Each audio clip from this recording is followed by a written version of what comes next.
안녕하세요. 김성길 목사와 함께하는 사람 이야기 제2단원 G7 과정입니다. G7 과정은 우리 안에 있는 하나님의 형상을 회복해서 하나님의 성품을 회복해서 세상을 다스려라, 그런 뜻입니다. 자, 우리 안에는 5가지의 하나님의 큰 속성이 들어있습니다. 유일성, 인격성, 거룩성, 사랑성, 영원성입니다. 이것은 단순한 속성이 아니라 능력입니다. 그래서 이 5가지 안에 들어있는 본능들을 잘 훈련하면 이것이 세상을 다스릴 수 있는 능력이 되는 거죠. 자, 유일성 안에는 3가지 기능이 있죠. 본능이 있습니다. 하나는 존귀함의 본능, 또 하나는 다양성의 본능, 또 하나는 재능의 영역. 지금 우리가 이 재능의 영역에 대해서 살펴보고 있어요. 네, 우리 안에는 많은 재능의 요소들이 들어있어요. 이걸 구분하면은 IQ, EQ, SQ의 재능들이 우리 안에 들어있습니다.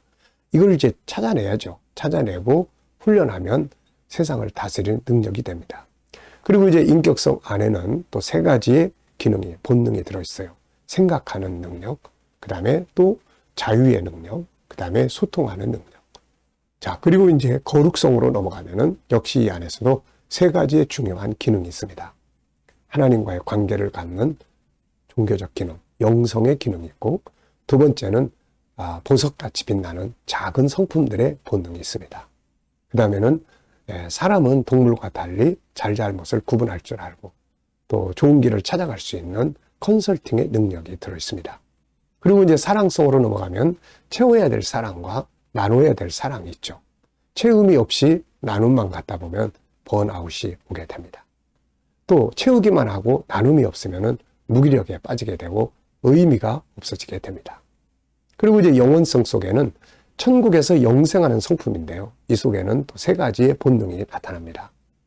생명과 삶의 중요성을 인식하는 본능이 있고요.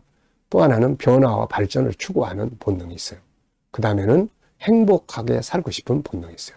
이건 전부 다 천국에서 이루어지는 완성되는 것이지만 이 땅에 사는 동안에는 그걸 찾아가고자 하는 본능의 욕구가 있는 겁니다. 자, 이 5가지, 그 안에 있는 14가지. 그래서 이거를 우리가 5-14라고 이야기를 합니다. 지금 우리는 이 중에서 첫 번째 속성, 하나님의 속성인 유일성 안에 있는 지금 재능의 영역에 대해서 우리가 살펴보고 있습니다. 재능은 지적 재능, 감성 재능, 영성 재능이 있습니다. 지금 우리는 지적 재능의 영역을 살펴보는데요. 지적 재능은 그러면 사람들은 보통 뭘 생각합니까? 학교 가서 공부 열심히 하는 것, 이것만 생각하는데요. 사실은 지적 재능은 굉장히 광범위해요. 그래서 지적 재능을 온전하게 훈련하기 위해서는 여기에 13가지 이 도표가 있습니다. 167페이지. 이 13가지를 잘 훈련하는 것이 아주 중요하죠. 네, 그래서 앞에 글자만 따서 이걸 외워보세요. 네, 목주영, 그 다음에 질학기, 그 다음에 또 창줄 변협, 목주영 질학기 창줄 변협. 그리고 그 뒤에는 이제 영성재능, 감성재능, 가정교육, 이제 이렇게.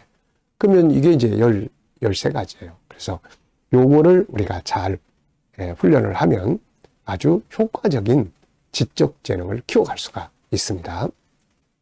그 중에서 지금 우리가 함께 나누고자 하는 것은 이 시간은 제 8장이에요. 8장. 이 8장은 창의력을 키워라. 창의력이라는 이야기를 좀 하려고 합니다. 창의력.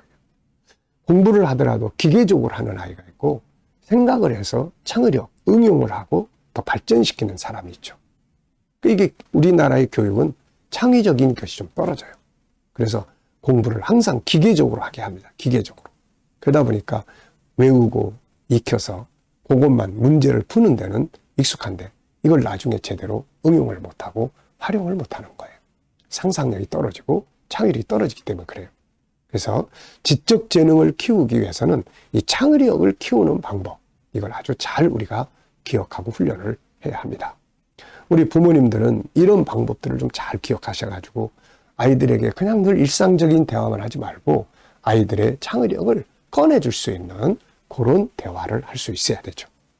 자, 그래서 이 창의력을 가로해 놓고 뭐라고 써놨냐면 숨겨진 지식이나 지혜를 활용하는 것이다. 이렇게 정리를 하세요. 우리가 지금 늘 일상 속에서 하는 이 지혜, 지식 말고 우리 생각 속에는 수많은 숨겨진 지식, 지혜가 있단 말이죠.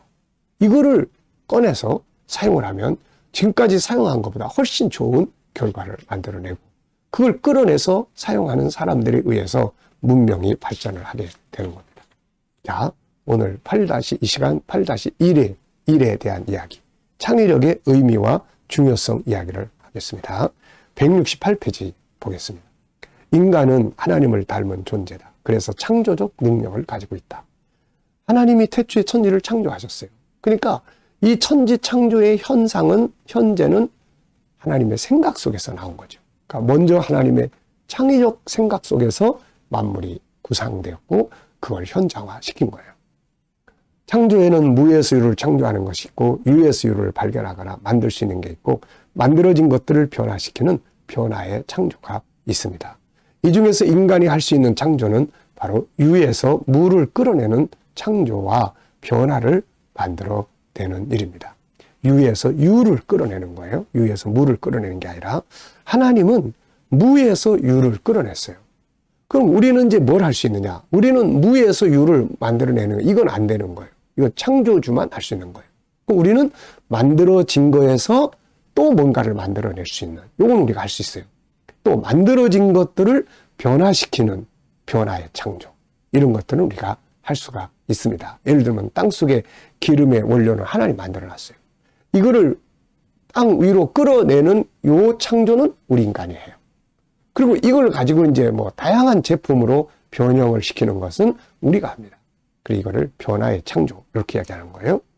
창의력이란 바로 만들어진 것들에서 새로운 것들, 원료나 질서를 발견해내는 것과 만들어진 것들을 새롭게 변화시킬 수 있는 지혜와 아이디어를 말합니다. 지적지능 개발은 세상을 알고 통치하는 지식과 기술 개발이죠. 여기에는 이미 사람의 생각이 밖으로 나와서 사용되고 그것이 지식과 기술로 정리된 것이 있는데 이게 바로 학문입니다. 그래서 이 공부라는 말은 학문과 기술을 같이 배우고 익히는 것을 말하는 거죠. 그런데 인간 속에는 아직 밖으로 나타나지 않은 수많은 지식이 있고 지혜가 있습니다. 네. 이것들은 아직 나타나지 않고 사람들 속에 숨겨진 것들인데 이것들을 창의력이라고 이야기를 합니다. 그래서 창의력이라는 말에 백과사전에서는 이렇게 써놨어요. 창의력의 의미, 새로운 생각이나 의견의 힘, 이렇게 써놨습니다. 새로운 생각, 의견. 근데 사람은 안에 들어있지 않은 생각을 하지 않아요. 다 알고 보면 내 안에 있어요. 그래서 생각을 통해서 안에 있는 사용해보지 않았던 지식들이 탁 발견이 되고 깨달아지게 되고 지혜가 딱 떠오르게 되고, 지혜라는 말은 만물의 이치를 말합니다. 만물의 이치. 지식은 있는 것들을 연결하고 사고하고 하는 것들이고 이 지혜는 만물의 이치예요. 그래서 이 지혜가 뛰어나야 우리 현실 속에서는 개념 설계라는 걸 잘 할 수가 있어요. 개념 설계. 이 설계 중에 제일 중요한 건 개념을 먼저 설계하는 거예요. 그걸 이제 현장에서 현장 설계를 하는 겁니다.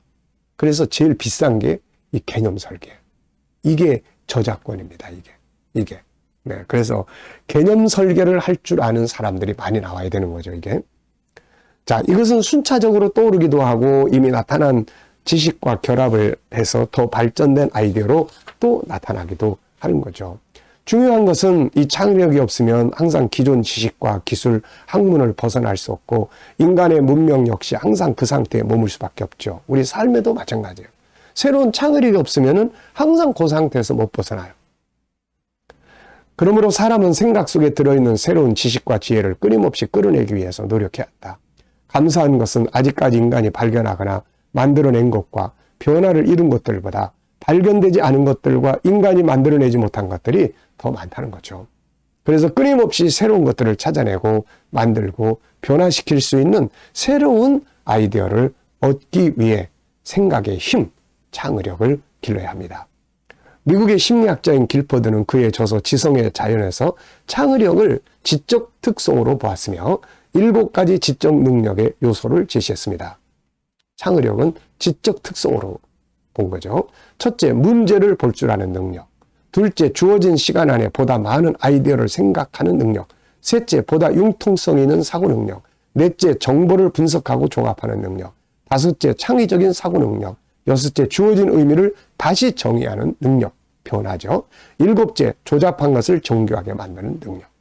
이런 것들을 창의력이다. 이렇게 정의를 했습니다. 자, 우리가 꼭 기억해야 합니다. 창의력이 발전하지 않으면 우리는 기존의 지식과 기술을 벗어날 수 없고 삶은 멈춰 있거나 도태되고 문명은 도태됩니다. 중요한 것은 우리 안에는 나타난 지식과 기술보다는 아직 나타나지 않은 지식과 능력이 더 많다는 점이죠. 이것을 나타내는 힘, 그 창의력을 활용하는 능력을 기르고 가져야 합니다. 지금 학교에서 공부하는 학문은 새로운 창의력을 개발하기 위한 도구지 이게 목표가 될 수가 없어요. 그래서 기존 학문을 공부하는 데만 시간을 보내고 있다면 그 사람은 결국 나중에 쓸모없는 지식을 계속 공부하는 데 시간을 다 투자했거나 아니면 도태되게 되는 거죠. 새로운 지식을 끌어낼 수 있는 창의력을 키우고 사용하는 사람이 미래를 지배하게 됩니다. 이걸 위해서는 당연히 지나간 기술들과 학문을 바탕으로 배워둬야 하는 거죠. 여기서부터 또 새로운 변화가 일어나니까요. 창의력은 기존의 학문과 기술 위에 만들어지는 것입니다.